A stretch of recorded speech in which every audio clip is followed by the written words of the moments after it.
The southern resident killer whale population is dwindling. This is one group of orcas that live in our area. Today we got heartbreaking news that a newborn calf is dead. Here you can see the mom pushing it around on her head, which is customary for these whales to do. And it shines a light on a problem.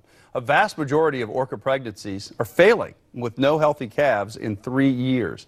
So the bottom line, the status quo is not cutting it. So this year, politicians appear to be taking more significant steps to save them, starting with Governor Jay Inslee's task force, which will recommend some ways to try to do that. Tonight, Simone Del Rosario is holding that task force accountable to the bold actions it promises to deliver. Some say a task force is all talk, but if action is not taken soon, this will be the last generation of southern resident killer whales. Nearly 4 dozen people, all different stakeholders, make up the governor's task force. On top of that, there are 3 working groups to address 3 threats to whales: vessels, prey, and contaminants. The group has until October 1st to give the governor a draft report of its recommendations to save the species. I checked in with several members to see if this task force has what it takes to think big and get results. The sight of a southern resident killer whale. It's enough to draw in visitors as far as Long Island, New York. It would just be absolutely the pinnacle of my trip. It would just be amazing just to see it. But in the San Juan Islands, people are seeing them less and less. This May was the first May on record that we had 0 days of southern residents. Jeff Friedman is president of the Pacific Whale Watch Association. Studies have found excessive boat noise can make it harder for whales to find food using echolocation. So some would argue Friedman's industry is part of the problem. He's serving on Governor Jay Inslee's task force to prove otherwise. We're the most progressive and well-organized whale watching industry on the planet. We have guidelines that far exceed federal, state, and provincial regulations. Guidelines that include slow speed zones and time limits on watching any group of whales. There's one scientific problem with blaming vessels for the demise of southern residents. We're seeing the big killer whales, the transient orcas, more than we've ever seen them before, and they are thriving. In transient killer whales, researchers find the ideal case study. Like the southern residents, they deal with the same pollution and boat noise in the greater Puget Sound.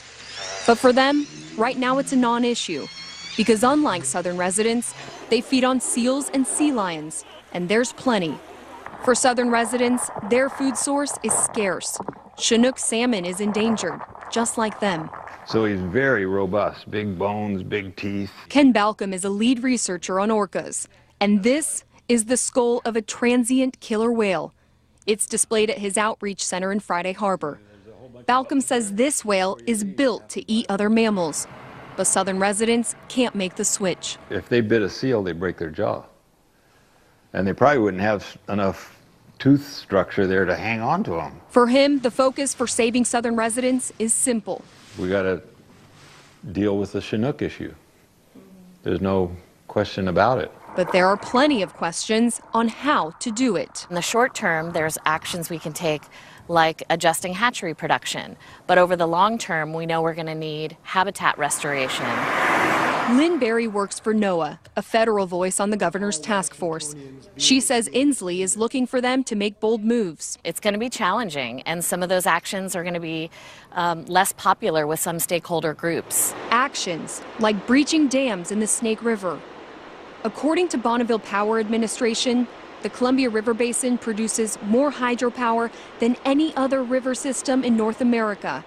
But according to Balcom, it also used to produce a lot more Chinook. The biggest watershed was in the Columbia and Snake River Basin. That was 12 million fish. That was a huge amount of fish. Damming those rivers up and preventing access to their spawning grounds was the coup de grace for Chinook salmon. In other words, a deadly blow. Turning off the turbines could restore habitat, but it would come at a cost. We're going to make them as bold as we can. I sat down with task force co-chair Stephanie Solin to see if dams are on the table. Well, everything's on the table, and we're looking at dams and their impacts. There are a lot of people that believe those dams are important to their livelihoods.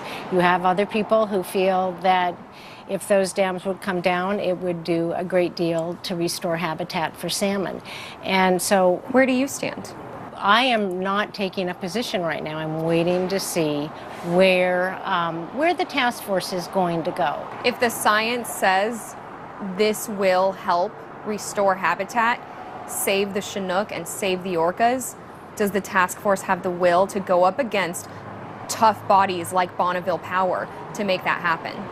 I just don't know at this point. It's hard to comment on until we're kind of at that place.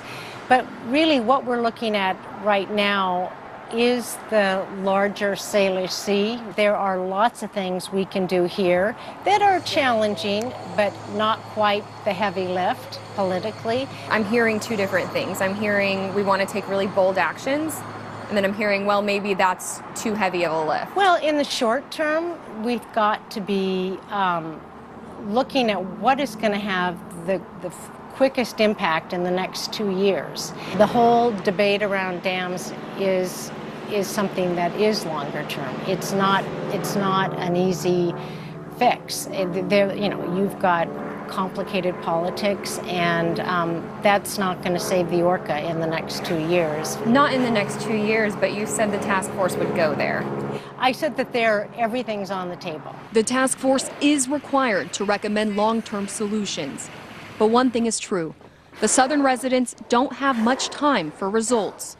We've got maybe at most 5 more years of reproductive life in this population to make it happen. And if we don't do it in that 5 years, it isn't going to happen. And for a man who has spent more than 4 decades tracking southern residents for the government, his role on the task force is conditional. If we don't have a decision that is leaning heavily on prey restoration and is still going in all these directions of toxins and vessels and 4 H's, hatchery, habitat, harvest, hydropower, I'll just throw up my hands and I'll count whales until we get down to 70. And then I'll give the project back to the government. A government tasked with protecting this Puget Sound icon. Governor Inslee says orcas are part of the soul of Washington State. Tomorrow at 4 p.m., he joins me live to talk about his task force and how much political will he's willing to risk to save the southern residents.